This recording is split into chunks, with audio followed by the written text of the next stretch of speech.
Bismillahirrahmanirrahim. Assalamualaikum warahmatullahi wabarakatuh. Alhamdulillahi rabbil alamin wa bihi nasta'in ala umurid dunya waddin. Asyhadu an la ilaha illallah wahdahu la syarika lah wa asyhadu anna Muhammadan abduhu wa rasuluh. Allahumma salli ala sayyidina Muhammadin wa ala alihi wa sahbihi wa mawalah amma ba'd. قال الله تعالى في القرآن الكريم أعوذ بالله السميع العليم من الشيطان الرجيم يا أيها الذين آمنوا اتقوا الله حق تقاته ولا تموتن إلا وأنتم مسلمون وقال رسول الله صلى الله عليه وسلم خيركم من تعلم القرآن وعلمه Allahumma arhamna bil Quran. Kita awali dengan membaca ta'awudz dan basmalah. A'udzu billahi minasyaitonir rajim. Bismillahirrahmanirrahim. Qala al-mu'allif rahimallahu ta'ala wa nafa'ana bihi wa bi ulumi fid dharain amin. Alhamdulillah, bersyukur malam hari ini kita dapat jumpa kembali kajian Sirah Rasul, inilah Rasulullah, Syekh Salman Al-Audah. Malam hari ini judulnya adalah bab jihad. Paling tidak kita memahami mana jihad artinya bersungguh-sungguh. Jahada yujahidu, orangnya disebutnya mujahid, orang yang bersungguh-sungguh itu dalam segala aspek. Makanya nanti ada keterangan jihad bukannya diartikan perang atau berjuang di jalan Allah itu saja, tapi ada yang disebut orang yang mati syahid bisa berbagai macam cara. Rasulullah sallallahu alaihi wasallam bersabda, an Ali bin Abbas radhiyallahu anhu maqala kana Rasulullah sallallahu alaihi wasallam idza ba'asa juyushahu qala ukhruju bismillah tuqatiluna fi sabilillah man kafara billah la taghdiru wa la taghullu wa la tumathalu wa la tumathilu wa la taqtulul wildan wa la ashabis sawami'. Yang artinya dari Ibnu Abbas radhiyallahu an berkata, apabila Rasulullah sallallahu alaihi wasallam mengutus bala tentaranya, beliau berpesan, berangkatlah kalian dengan menyebut nama Allah. Kalian berperang di jalan Allah menghadapi orang-orang yang kafir kepada Allah. Janganlah kalian berkhianat. Janganlah kalian berbuat curang dalam harta rampasan perang. Janganlah kalian merusak jenazah. Janganlah kalian membunuh anak-anak. Dan janganlah pula orang-orang yang berada di tempat-tempat ibadah. Jadi petunjuknya cukup jelas. Rasulullah setiap mau melepas pasukan itu wasiatnya itu. Jadi harus diniatkan karena Allah, atas nama Allah, bismillah. Tidak boleh yang lain-lain. Termasuk tujuannya adalah satu yang disebut li'ala'i kalimatillah. Dan dilarang dalam perang itu seenaknya aja. Itu ada aturan-aturannya. Makanya kenapa orang yang ambil sendal aja ditegur oleh Rasulullah? Tali sendal saja dipermasalahkan, tidak boleh. Apalagi ngambil barang-barang yang dianggap penting atau dianggap berharga, sebelum dibagikan tidak boleh seorang prajurit pun mengambil harta rampasan perang. Gitu. Setelah dibagi baru haknya masing-masing ada. Kemudian tidak boleh membunuh anak-anak, wanita, orang yang sudah tua, orang yang sedang beribadah di dalam biara pun tidak boleh dibunuh. Itu luar biasa. Jadi kalau kita mau menegakkan aturan ini, bagaimana Rasulullah memberitahukan tentang jihad, mestinya tidak boleh dilanggar. Ikuti itu aturan itu. Wanita, orang tua, orang yang sedang beribadah di tempat-tempat ibadah, apakah itu gereja atau sinagog atau apalah, sedang beribadah, tidak boleh. Ya, sekarang kok gampang banget orang di masjid aja dihajar. Coba kayak apa? Artinya tidak memahami itu. Ya. Jadi Islam sudah luar biasa ini. Aturan-aturannya sudah dibuat sedemikian rupa, termasuk menyakiti jenazah. Tidak boleh. Ya kalau kafir Quraisy memang sampai membelah dadanya, ya siapa itu, sampai dibelah hatinya diambil. Dalam Islam tidak boleh. Ya. Orang kalau sudah meninggal dalam peperangan, walaupun itu jelas-jelas musuh, itu tidak boleh disakiti. Sudah dikembalikan aja kepada yang berhak menerima. Dari pihak musuh dikembalikan ke sana, tidak apa-apa. Atau dimakamkan. Tidak boleh dirusak jenazahnya. Ya. Nah aturan-aturan ini hendaknya difahami oleh kaum muslimin sehingga tidak gegabah. Termasuk di dalam perbatasan sudah keluar dari daerahnya. Kalau hari ini orang masih dikejar-kejar, kalau perlu habiskan itu anak keturunannya, tidak boleh. Sudah sebatas ada batas wilayah, ya sudah sampai ke sana, tidak usah dikejar-kejar, sudah. Ya. Ini aturan di dalam peperangan. Oleh karena itu yang memahami ibadah jihad jangan setengah-setengah hanya mengikuti orang-orang yang katanya sehingga berantakan cara kerjanya di situ. Oke, hadis yang kedua dari Abu Hurairah berkata, an Abi Hurairah radhiyallahu an qala Rasulullah sallallahu alaihi wasallam la tamannau liqa'al adu wa idza laqituhum fasbiru. Dan dari Abu Hurairah berkata Rasulullah sallallahu alaihi wasallam bersabda, janganlah kalian mengharap untuk bertemu musuh. Akan tetapi jika kalian bertemu dengan mereka, maka bersabarlah. Jadi jangan harap ketemu musuh, sebenarnya nggak boleh itu, ya. Kecuali memang sudah di dalamnya sudah direncanakan. Ya, perang-perang di tempat-tempat tertentu kan sudah berangkat menuju ke satu tempat, memang nawaitunya ke situ. Tapi jangan kemudian ya bukan dalam kondisi peperangan mengharapkan datangnya musuh. Tapi kalau toh datang, kita mesti bersabar. Karena rata-rata peperangan di zaman Rasulullah itu dalam rangka apa bahasanya? Menjaga, membela diri, gitu ya. Rata-rata begitu. Mempertahankan diri, bukan kemudian ngelawan dulu, nantang dulu, enggak. Itu biasanya datangnya dari musuh-musuh. Ya, mungkin perjalanan dari Mekah ke Madinah, orang-orang yang di Mekah itu merasa terganggu, terusik, sudah dikejar gak ketemu, sudah sampai ke Madinah.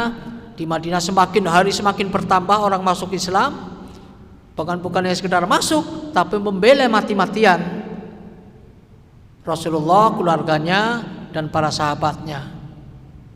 Saling bahu-membahu dalam rangka mempertahankan sampai ada perjanjian pihak ke Madinah. Yahudi, Nasrani yang ada di situ ya tanda tangan akan mempertahankan kalau Madinah diserang dari luar. Itu sampai kayak begitu. Maka kecemburuannya berlebih. Dari Mekah itu akhirnya dikumpulkanlah orang-orang yang punya ghil, sakit hati, akhirnya dikoordinir, lah terjadilah yang namanya peperangan-peperangan dari Badar, Uhud, kemudian Ahzab dan seterusnya. Itu terjadi karena tadi diawali dari kedengkian, sakit hati. Karena memang kekuatannya semakin hari semakin bertambah, wibawanya semakin besar, pengaruhnya semakin besar setelah di Madinah. Inilah yang kemudian konflik terjadi di antara kafir Quraisy atau musyrik Quraisy dengan kelompoknya Rasulullah sallallahu alaihi wasallam. An Sa'id bin Abi Waqqas radhiyallahu anhu dhanna anna lahu fadlan amman dunahu min ashabi Nabi sallallahu alaihi wasallam faqala Nabi sallallahu alaihi wasallam innama yansurullah hadhil ummah bi dha'ifiha bi da'watihim wa salatihim wa ikhlasihim. Dari Sa'ad bin Abi Waqqas bahwa ia menyangka bahwa ia memiliki keutamaan di atas para sahabat Nabi, di atas Nabi lainnya.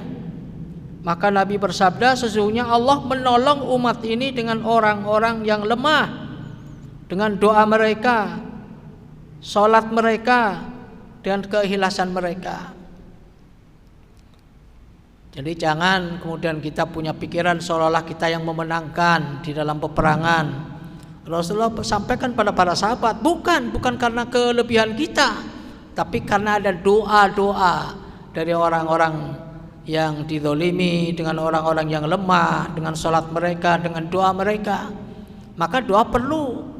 Hari ini pun selalu diangkat doa-doa, yaitu untuk memenangkan kaum muslimin yang sedang berjuang. Termasuk doa yang sering kita baca di dalam Jumatan, selalu saya membawakan doa itu. Allahumma ansur juyusal muslimin wa syakirul muslimin wa ahlika adana wa adaka adadin. Itu penting untuk meminta kepada Allah pertolongannya kepada orang-orang yang sedang berjuang, ya di mana saja, ya. Karena ada beberapa negara yang sedang memperjuangkan li kalimatillah, dalam rangka tegaknya kalimat Allah di muka bumi ini, gitu. Dengan doa itu kalau serentak, insya Allah itu punya kekuatan yang luar biasa. Doa mukhul ibadah, doa adalah sumsum ibadah. Maka tidak boleh kita bosan-bosan. Selain memintakan ampun kepada kaum muslimin yang disebutkan setiap khutbah, Allahumma ighfir lil muslimina wal muslimat wal mu'minina wal mu'minat al ahya minhum wal amwat, dan seterusnya. Hadis berikutnya dari Abu Musa al-Asy'ari berkata, Rasulullah sallallahu alaihi wasallam pernah ditanya tentang seorang laki-laki yang berperang agar disebut pemberani dan berjuang karena membela kesukuan dan berjuang karena ria. Manakah di antara itu semuanya yang disebut berjuang di jalan Allah? Rasulullah sallallahu alaihi wasallam bersabda, barang siapa yang berjuang demi meninggikan kalimat Allah, maka itulah yang disebut sebagai orang yang berjuang di jalan Allah. Jadi enggak semuanya akan mendapatkan predikat atau tingkat fisabilillah atau disebutnya mujahid. Tidak semuanya begitu. Karena di antara para sahabat, kenapa ditanya begitu? Mungkin ya ada di antara mereka yang memang masih punya pemikiran kesukuannya. Seolah-olah suku ini paling hebat, suku ini paling hebat. Ini tidak dibenarkan di dalam Islam. Ya. Kesukuan itu tidak boleh. Maka hati-hati. Nanti saat nanti ada komandan dikumandangkan perang dengan satu kepemimpinan yang sudah saya sebutkan pekan lalu, ya, kepemimpinan itu tidak boleh. Kita dari Jawa ngomong orang Jawa paling ini, orang Sunda paling ini, orang Medan paling, tidak boleh. Itu namanya masih kesukuan, itu dilarang.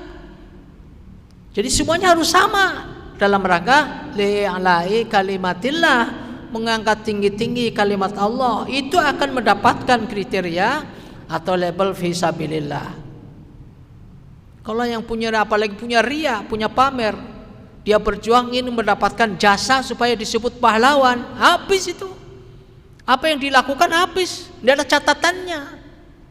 Ya. Yang dalam kisah yang lain nanti akan disebutkan orang yang berjuang kepengen mendapatkan pahlawan, orang yang dakwah ke sana kemari supaya menjadi dijadikan atau kepengen mendapat satu titel pendakwah.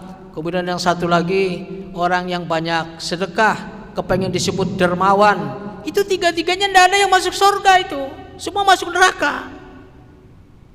Lahiriah kita, pandangan mata kita, iya, waduh luar biasa itu Pak Haji ini din Pulan itu sedekahnya luar biasa. Padahal dia sedekah supaya mendapatkan titel dermawan. Yang satu juga begitu, mati-matian berjuang dengan membawa senjata yang begitu berat-berat supaya mendapatkan titel pahlawan. Juga juru dakwah, jangan dikira juru dakwah itu pasti masuk surga. Kalau nawaitunya adalah kepingin menjadi orang yang disebut juru dakwah, bahasanya popularitas, ya habis. Di hadapan Allah semuanya dibantah. Kamu kan begini supaya begini, kamu begini supaya begini. Ya benar, betul, udah. Kulluhum finnar, mereka semuanya masuk ke dalam neraka. Maka sekali lagi bahwa ikhlas lillahi ta'ala, tadi bismillah menyebut nama Allah, kemudian ikhlas lillahi ta'ala dalam rangka li'ali kalimatillah, bukan dalam rangka yang lain-lain, insyaallah itu akan mendapatkan label jihad fi sabilillah. Dari Yazid bin Abu Maryam berkata, Abayah bin Rafa'ah menjumpaiku saat aku sedang berjalan untuk sholat Jumat. Ia berkata, berbahagialah engkau sebab langkah kakimu ini termasuk langkah fisabilillah di jalan Allah. Lalu pernah mendengar Abu Abs berkata, Rasulullah sallallahu alaihi wasallam bersabda, barang siapa yang berdua kakinya berdebu di jalan Allah, maka keduanya diharamkan atas api neraka. Ya, orang berjihad pasti kakinya berdebu. Ini yang Jumatan saja berjalan itu, kan Jumatan dulu kan jauh-jauh Pak, nggak kayak sekarang melangkah ini udah sampai gitu ya. Gitu. Apalagi yang pakai mobil, turun mobil sudah sampai gitu ya. Bagaimana langkahnya? Apakah putaran ban dihitung? Wallahualam, itu tidak bisa ditafsirkan. Nggak usah ditanya-tanya gitu berapa banyak orang yang pakai mobil nggak jalan kaki, pahalanya kayak apa? Nggak usah lah. Itu kita serahkan aja kepada Allah Subhanahu wa taala. Tapi bagi orang yang memang jaraknya jauh dulu itu mau Jumatan, memang langkah-langkahnya dihitung. Itu ya, langkah-langkahnya dihitung. Hadis berikutnya dari Abdullah bin Mas'ud berkata, pada perang Badar setiap 3 orang dari kami bergantian menunggang seekor unta. Dan saat itu Ali dan Abu Lubabah berkongsi unta bersama Rasulullah sallallahu alaihi wasallam. Dan ketika tiba giliran Rasulullah sallallahu alaihi wasallam, mereka berdua berkata, naiklah dan biarkan kami berjalan. Maka beliau berkata, aku juga membutuhkan pahala seperti kalian, dan kalian juga tidak lebih kuat berjalan daripada aku. Ini Rasulullah. Jadi satu unta 3 orang. Begitu Rasulullah harus naik, harus turun gantian. Harus naik ya. Harus naik. Apa Rasulullah jawabnya? Aku juga kepengin mendapatkan pahala seperti kalian. Ya. Akhirnya kepengin juga jalan untuk mendapatkan pahala, dan aku lebih kuat daripada kalian dalam berjalan. Memang Rasulullah kan fisiknya luar biasa, kuat ya. Ya, dibanding 2 sahabat tadi. Maka akhirnya ya Rasulullah tetap melakukan giliran. Kalau memang Rasulullah harus jalan, ya jalan. Nanti gilirannya dia naik, ya naik, begitu maksudnya. Kalau sahabat kan menghargai Rasulullah, udah biar aja naik aja, kami aja yang jalan kan gitu. Tapi Rasulullah menjawabnya adalah demikian. Dari Sahal bin Sa'ad bahwa Rasulullah bersabda, bersiaga 1 hari di jalan Allah lebih baik daripada dunia dan apa-apa yang ada di atasnya. Dan tempat cambuk salah seorang di antara kalian di sorga lebih baik daripada dunia dan apa-apa yang ada di atasnya. Dan barang siapa dan berangkat pada petang hari atau berangkat pada pagi hari yang dilakukan oleh seorang hamba untuk berperang di jalan Allah adalah lebih baik daripada dunia dan apa-apa yang ada di atasnya. Ini kita berjaga-jaga, bersiap-siap. Istilah konteks ayat yang surat Al-Imran ayat 200 ada bahasa ribat. Ribat itu menjaga di perbatasan daerah peperangan. Ya. Ini 1 hari saja itu lebih bagus daripada dunia dan seisinya. 1 hari berjaga. Yang andai kata kita bicara Serpong, berarti perbatasan Serpong itu di mana? Serpong batasnya mana sih? Daerah perbatasan itu jaga-jaga. Kalau di sini mana? Puspitek ya. Berarti jaga-jaga di Puspitek supaya dari Gunung Sindur nggak masuk ke sini, nggak masuk ke Puspitek. Tentara itu jaga di situ tuh perbatasan. 1 hari saja itu pahalanya lebih baik daripada dunia dan seisinya. Coba, luar biasa. Itu dalam bab perang memang kayak begitu. Dan kondisinya memang sudah luar biasa, orang jaga-jaga nggak sembarangan. Ada aturan-aturan mainnya.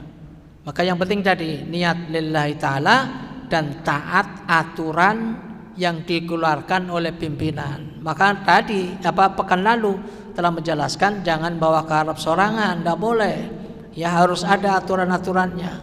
Mungkin yang jaga malam ini komandannya siapa? Itulah komandannya yang harus diambil sebagai pimpinannya. Tidak boleh gerak, tidak boleh pindah tempat, tidak boleh mengadakan serangan tanpa ada perintah dan seterusnya. Ada aturan-aturan. Itu harus disiplin. Kalau seorang tentara Islam tidak disiplin, maka yang ada ya Allah tunjukkan bagaimana di Uhud, ya kayak begitu tuh. Orang tergiur akhirnya turun, habis. Itu tentara musuh keliling naik di atas, sudah di bawah tinggal dipanah-panahin saja. Itu karena kelengahan, tidak taat aturan dan tidak taat kepada komando. Akhirnya turun tanpa ada perintah, hanya karena tergiur dengan harta benda yang berceceran di bawah. Dari Mu'adz bin Jabal bahwa yang mendengar Rasulullah bersabda, barang siapa yang berperang di jalan Allah sebentar saja, maka telah baginya surga. Dan barang siapa yang memohon kepada Allah agar gugur sebagai syahid dengan niat yang tulus, lalu ia meninggal atau terbunuh, maka baginya pahala seperti orang yang mati syahid. Dan barang siapa yang terluka di jalan Allah atau tertimpa batu, maka sesungguhnya darahnya akan mengalir sangat banyak pada hari kiamat. Warnanya adalah warna ja'faran dan baunya adalah aroma minyak kasturi. Barang siapa yang dari tubuhnya keluar bisul di jalan Allah, maka sesungguhnya padanya terdapat stempel bahwa ia termasuk golongan orang-orang yang masuk syuhada. Ya, orang mati syahid memang ya diidam-idamkan. Maka kenapa zaman Rasulullah para sahabat itu berhasil? Karena memang nawaitunya kepengen syahid dengan imbalan yang luar biasa. Walaupun kenyataannya begitu perang tidak juga syahid dan pulang ternyata meninggalnya di atas ranjang karena cita-citanya tadi ingin mati syahid, maka dicatat dia sebagai orang yang syahid. Begitu tuh. Maka ada hadis yang mengatakan kalau kita, maksudnya umat Islam tidak punya cita-cita syahid, ya matinya sebagian daripada jahiliyah. Harus punya itu. Walaupun cita-cita itu tidak tercapai, sampai ajalnya tiba kita meninggalnya di atas tempat tidur, itu akan dicatat juga sebagai syahid. Ini kelebihannya, ya. Rasulullah menyampaikan ini agar supaya kita punya cita-cita ingin mati dalam kondisi syahid. Maka orang-orang kafir heran kadang-kadang, kok ini orang nggak takut mati? Orang yang dicari adalah mati syahid kok. Nggak ada ngeper, nggak ada takut. Ya, para sahabat coba aja perlihatkan kayak begitu. Kecuali mundur dalam rangka mencari taktik, strategi.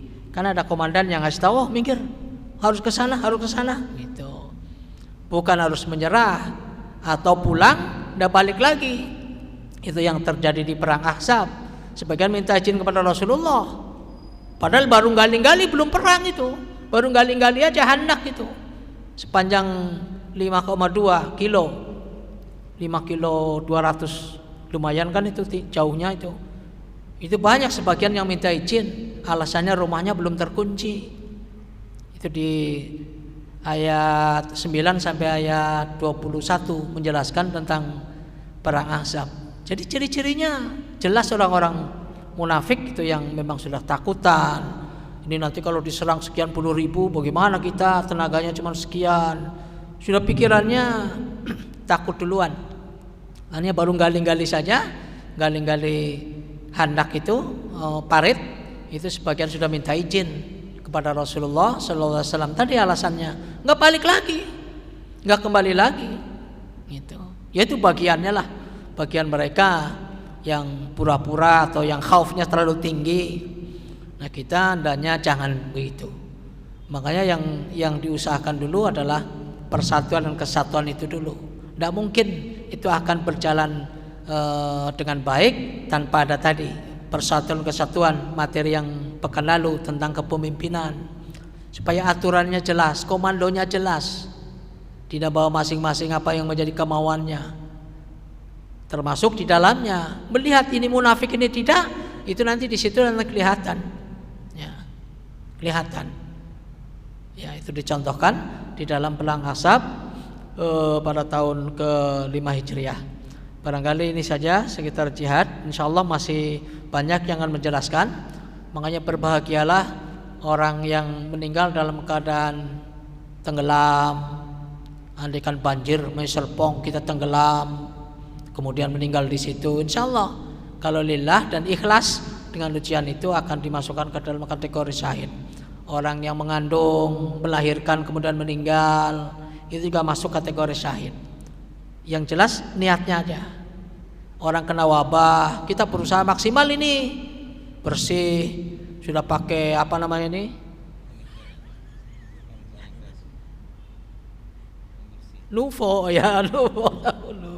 Sudah pakai, sudah bersih, masih juga kena, ikhlas lillahi ta'ala, itu namanya meninggal sebab wabah, kena juga corona, itu juga masuk dalam kategori syahid. Jadi nggak usah khawatir sebenarnya, ya, nggak usah terlalu panik, nggak usah terlalu khauf, terlalu takut dan seterusnya.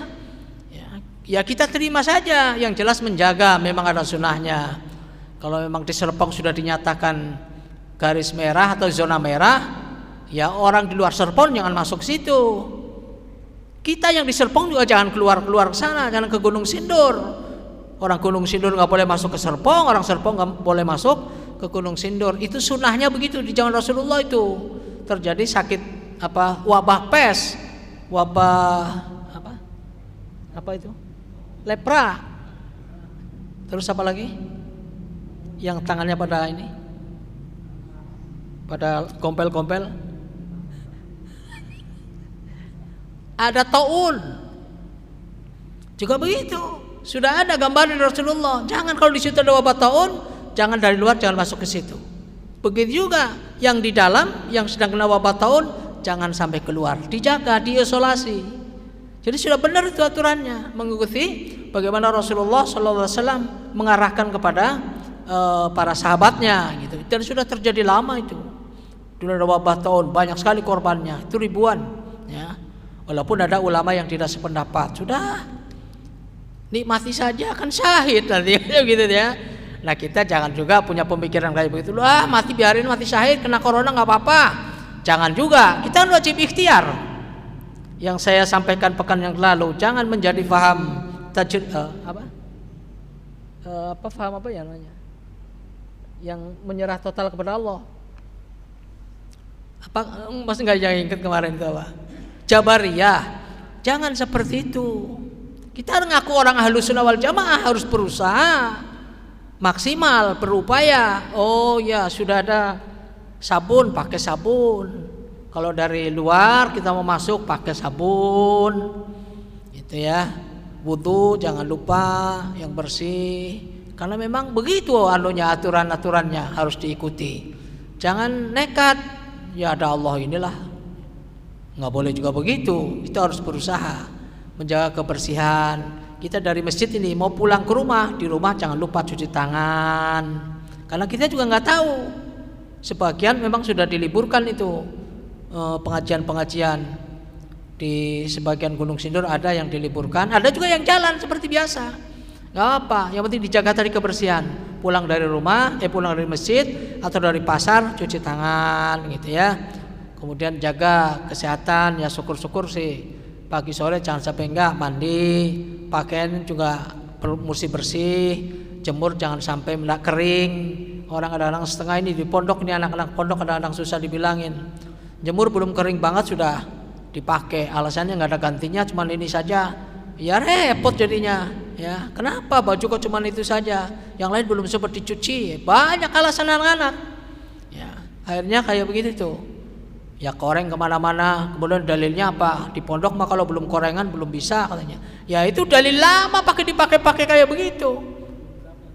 Kita kan mestinya nggak begitu. Justru di pesantren sekarang itu harus steril. Sering dipel dengan karbol, kamar mandi harus bersih. Jangan kemudian dalilnya kayak begitu, katanya belum jadi santri kalau belum gatel katanya. Ya itu mah orang-orang dulu kan yang ngomong begitu. Sekarang harus sudah berubah, zaman sudah maju kayak begini. Ya, kalau dulu iya barangkali satu kamar 3 orang atau 4 orang, satu kena ya memang cepat menular. Kalau tidak segera diatasi ya. Saya kira ini saja yang bisa disampaikan bab jihad. Mudah-mudahan peka awal itu ya, awal April ya. Awal April kalau nggak ada pengumuman, saya mau sebelum berangkat telepon dulu Pak Haji. Ada informasi apa? Libur dulu atau gimana? Jalan ya sudah jalan ya. Ada daerah lain yang memang sudah kasih tahu, Pak Ustadz libur dulu ngaji. Oh ya nggak apa-apa, ngikuti situasi dan kondisi nggak masalah. Ya, diliburkan Pak yang di Jelumpang. Jelumpang tahu ya Pak? Jelumpang itu sudah diliburkan. Dia bilang nggak apa-apa Pak, silakan aja. Jangan kemudian nanti melawan arus nanti repot. Kemarin ada pertanyaan tentang itu angin ya. Pak Haji nanya ya.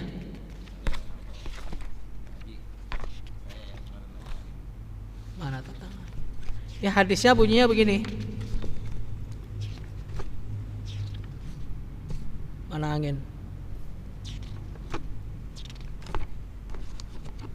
Proses terjadinya kiamat. Ini begitu ditanya tanda-tanda kiamat, saya menuliskan ayat dan hadis. Ini ada 27 halaman. Paling tidak kita paham tanda-tandanya apa. Antara lain yang ditanya itu angin ya. Mana ini? Ini dia. Anginnya kayak apa? Disebutkan di sini Sahih Muslim 168 telah menceritakan kepada kami Ahmad bin Abdah. Langsung saja Rasulullah bersabda, sesungguhnya Allah akan menghembuskan angin yang sangat lembut, selembut sutra dari arah Yaman. Ia tidak akan melewati seseorang yang di dalam hatinya terdapat. Abu Alqamah berkata, terdapat iman maksudnya ya, seberat biji-bijian, sedangkan Abdul Aziz berkata seberat biji sawi dari keimanan, kecuali Allah akan mewafatkannya. Jadi siapa saja yang di dalam hatinya ada iman, walaupun sebiji zarah, angin lewat, angin tadi yang halus itu akan mematikan yang bersangkutan. Ini sebelum kiamat. Makanya tanda-tandanya itu. Jadi kiamat habis sudah. Sebenarnya tinggal orang-orang yang susah diatur. Tinggal orang-orang yang menentang Allah dan Rasulnya. Yang disebutkan idza zulzilatil ardu zilzalaha wa akhrajatil ardu asqalaha atau al-qari'ah mal-qari'ah, itu terjadinya adalah orang-orang yang susah, yang ada imannya itu sudah kena tadi angin yang menghembus. Kepada siapa saja yang ada imannya di dada, walaupun sebiji zarah, itu akan kena, akan mati. Jadi kita tidak akan melihat itu gunung berterbangan seperti kapas, tidak melihat, tidak akan melihat bagaimana pecahnya antara planet satu dengan planet yang lain. Gitu, ya. Karena ini adalah sebelum kiamat datang, maka tanda-tanda di antara itu. Hadis yang lain menjelaskan matahari dari barat, ya, matahari dari barat. Begitu terbit dari barat sudah, itu tanda-tanda kiamat sebentar lagi kan sampai. Begitu tobat sudah tertutup itu, ya. Kemudian Dajjal, keluarnya Dajjal, itu tanda-tanda kiamat. Ya hari ini sedang ramai.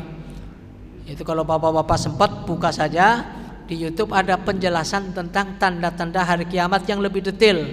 Karena mereka ustadz-ustadz itu sangat menguasai. Kalau saya ngambil dari beberapa hadis saja, tidak terlalu banyak. Pada waktu sekarang ini kan wabah kan mendunia, Pak. Iya. Wabah mendunia ya, hampir 162 negara ya. Iya. Apakah termasuk bukan itu? Iya. Di dalamnya ada hadis yang menjelaskan bahwa zaman akhir nanti banyak wabah. Itu ada hadisnya. Jadi kalau dibilang termasuk, ya masuk. Cuman fase berapa, wallahu alam. Fasenya adalah kita tidak mengetahui. Tapi ciri-cirinya sudah banyak.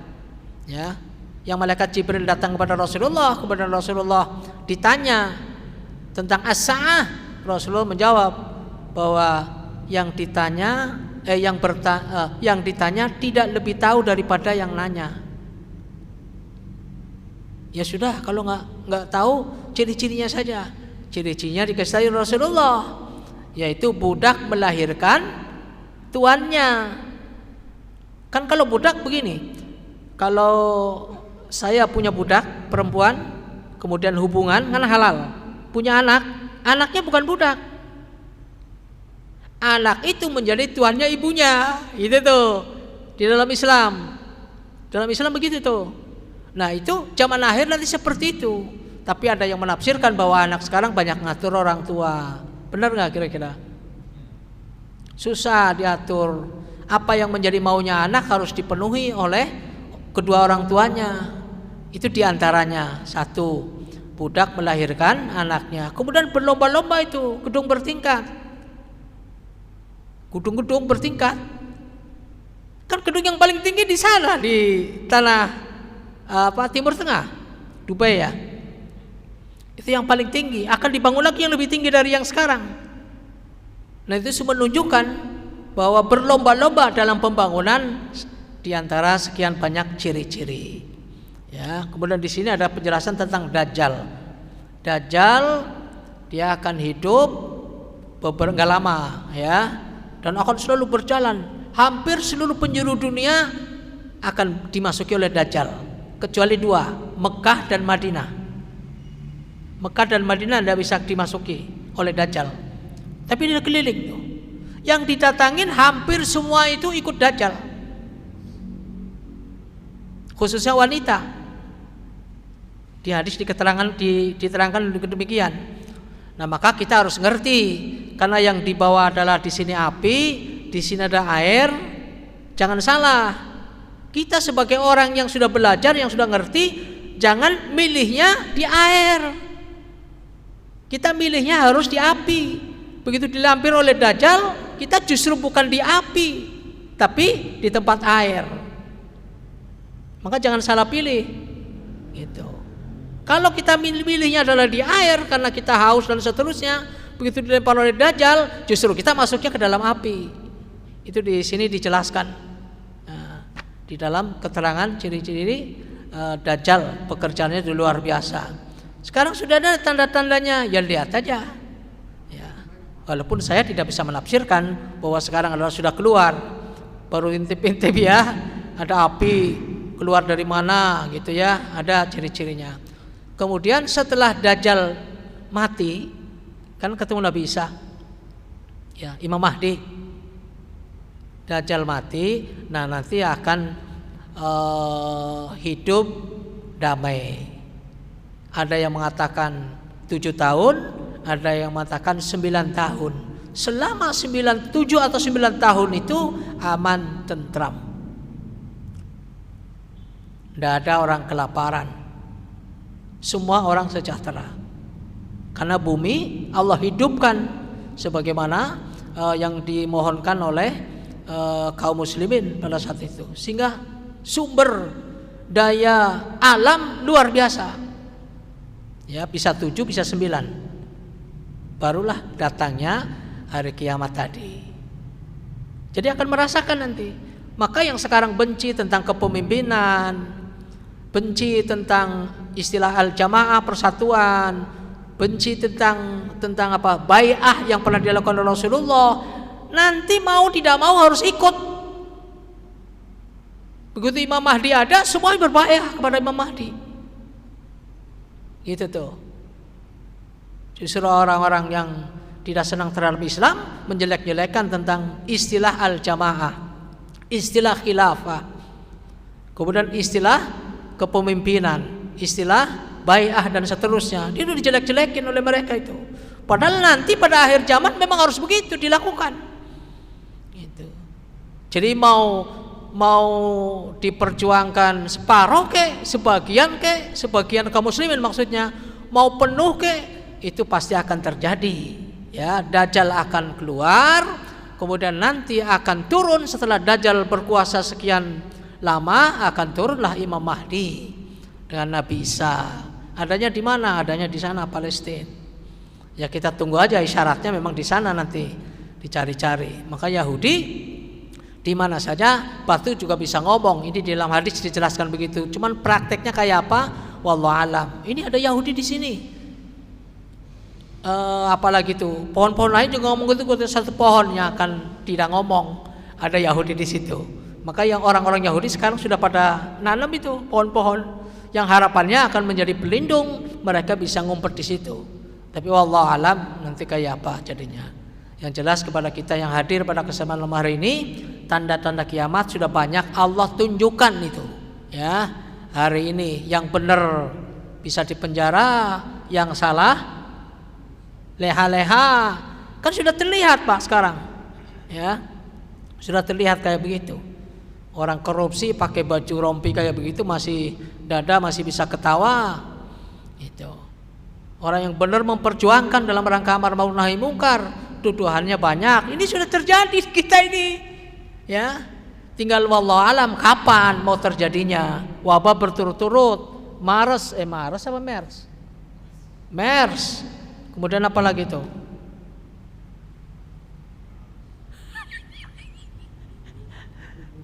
Sebelum corona kan ada yang dari sana, yang dari binatang itu. Antrak. Bukan istilahnya bukan antrak apa gitu ya. Ada. Tapi masih satu kelas dengan corona ini, masih satu kelas sebenarnya.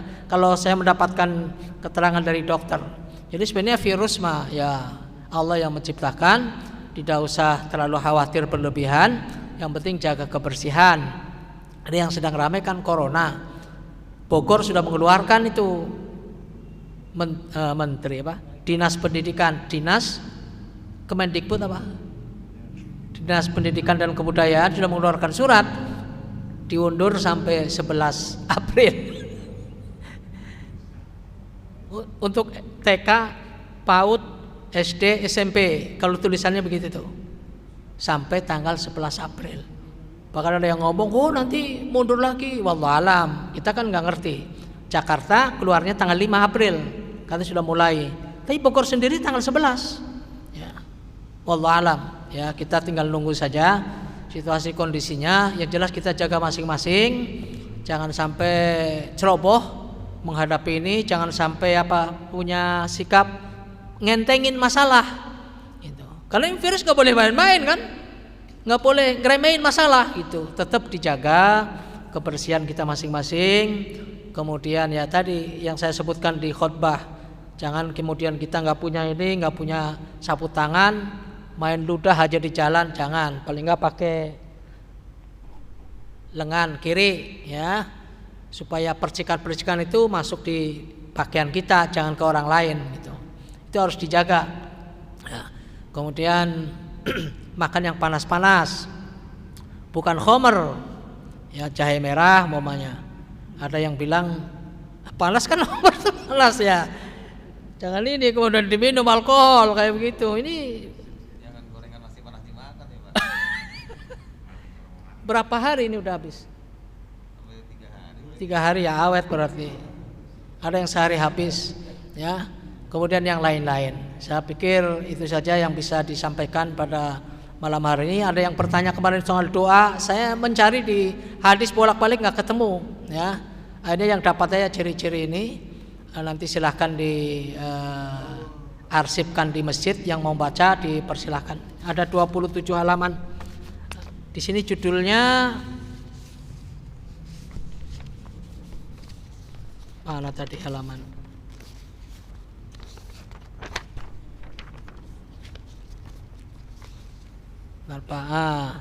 Bab kiamat dan tanda-tandanya. Paling tidak kita tahu, nanti yang berminat akan baca silakan ke masjid, minta Pak Ustadz Heri ya. Supaya ngerti Dajjal kayak apa, ciri-cirinya kayak apa, terus kemana saja, siapa yang percaya atau mengimani dia kemudian masuk golongannya, yang dia datengin itu tanah langsung kering kepada orang-orang yang tidak mau mengikuti. Kalau yang mengikuti Dajjal maka akan subur, itu tumbuhan binatang bisa makan, susunya deras, itu tanda-tandanya itu. Jadi jangan kemudian kita suatu saat Dajjal datang kemudian pailit kita menyesal. Justru itulah tanda-tanda adanya Dajjal, itu memberikan kelebihan-kelebihan yang Allah berikan melalui Dajjal. yang pengikut Dajjal ya akan makmur, subur. Gitu. Walaupun ujung-ujungnya neraka gitu. Ujung-ujungnya begitu sampai waktunya Nabi Isa dan Imam Mahdi datang, ya sudah, orang yang percaya kepada Dajjal akan habis itu semua. Ya apa artinya kalau hanya sejenak, hanya sepintas, hanya sebentar kau yakin dengan pembawaan yang diberikan Dajjal yang aku Tuhan, udah percaya aja gitu ya. Naudzubillah, kita jangan sampai terjadi.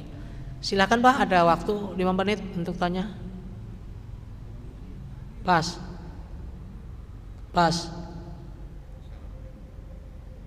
Mang Pak.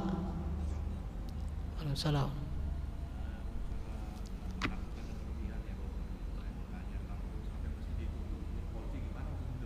Bagaimana? Masalah ketakutan berlebihan ya kalau terasa kita hati-hati boleh tapi jangan berlebihan. Tapi ada satu masjid yang dikunci ditutup gitu. Iya. Ya baik.